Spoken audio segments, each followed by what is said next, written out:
promise I'm gonna speak up when I hop about to cut. I promise I'm gonna speak up when I hop about to cut. I promise I'm gonna speak up when I hop about to cut. I promise I'm gonna make a scene. Got lights, cameras, action, but I promise that I won't be seen. My name is Theodore. My name is and Markeshia. I am about 8 years old. You 8? And I'm 10. 9 years. I was diagnosed with anxiety, depression, and PTSD. Okay, do you recall what happened 6 years ago? Okay. Yeah. I got taken away. I don't really remember. It felt like I was fighting a losing battle. I felt sad, mad. If there was one thing that you could tell a child going through the same I just thing. wanted Okay, to what's tell the them. hardest part about it? Easiest part to deal with? There was a lot of obstacles, but I overcame them. Children, just know that it will be alright.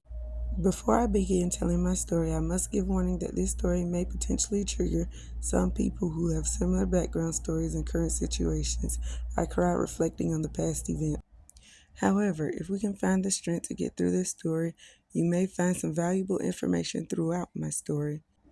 If you don't think you can, I understand, and you don't have to endure the agony, guilt, or the emotions. Just remember you're strong and will come out victorious if you never give up. You can still leave questions in the comments, and I will try to help you even if you can't continue.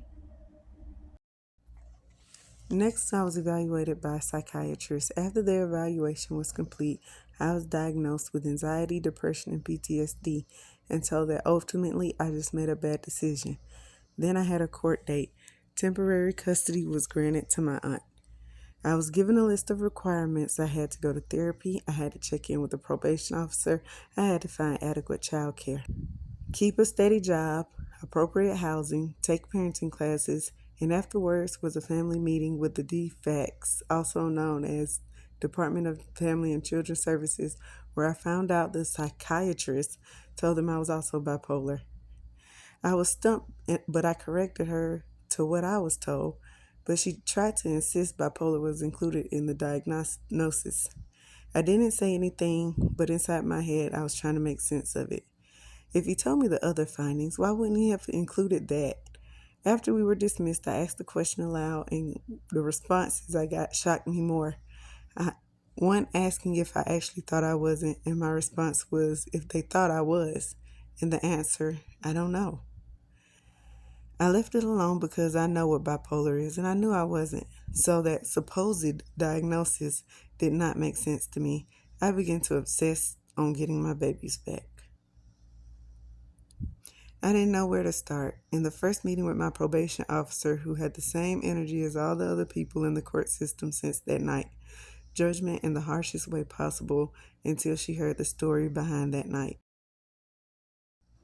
Then she asked me about the reunification plan, my casework, and I told her, and she asked about worker and where I needed to go to get started. And I told her I don't know. Once my aunt was granted temporary custody of my children, they no longer contacted me.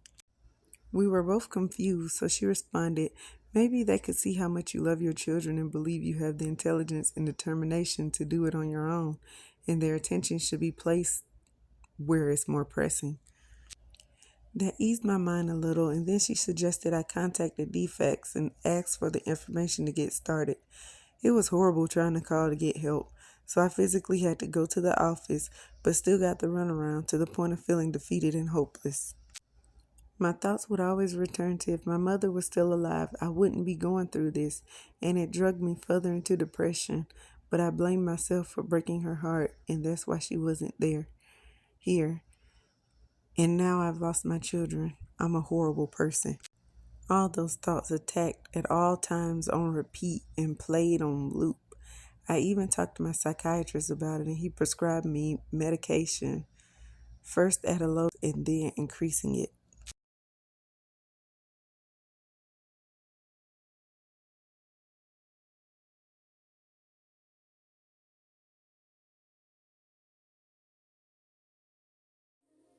I shine so bright.